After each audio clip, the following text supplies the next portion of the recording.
THCV is having its moment in the spotlight, and folks, the position is well earned.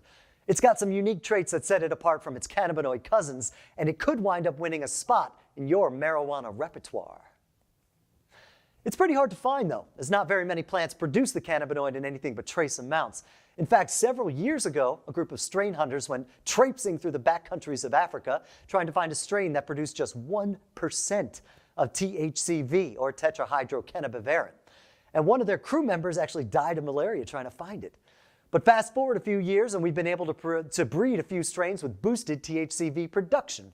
One company, Phylos Genetics, has managed to produce a THCV dominant strain that's giving the scientific community a chance to take a closer look at the cannabinoid that has been waiting in the wings. So let's join them and look at 5 things that you should know about THCV. Number 1, it's an appetite suppressant. Earning the nickname diet weed, it actually has the opposite effect of delta-9 THC, the one we know and love. There's a cluster of nerves in the hypothalamus in the brain that has an influence on appetite. And it looks like when we consume THC, it bonds to the cannabinoid receptors there and starts the whole munchie effect going.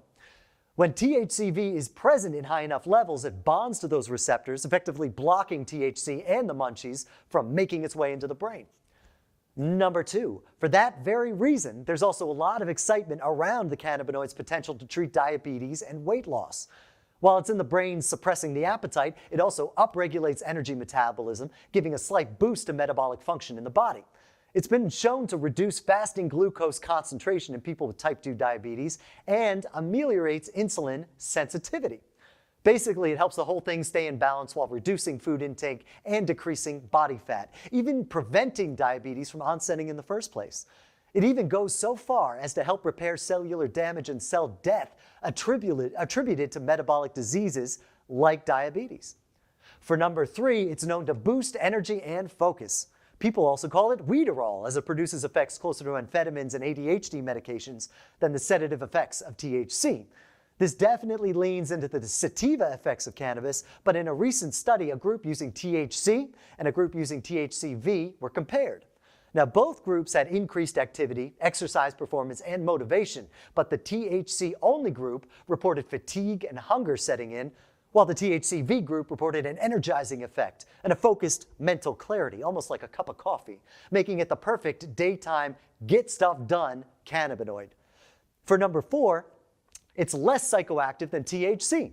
It's still a psychoactive compound, of course, but when compared, THCV is like a low-powered sativa, providing energy and stimulation, but no euphoric ride, making it a great choice for novice cannabis users or those who aren't really looking for the intoxicating effects. They even found that when THC and THCV are combined, it would block and reduce some of the effects of THC, just like CBD would. For number 5, science has high hopes to use the cannabinoid to treat pain and inflammation.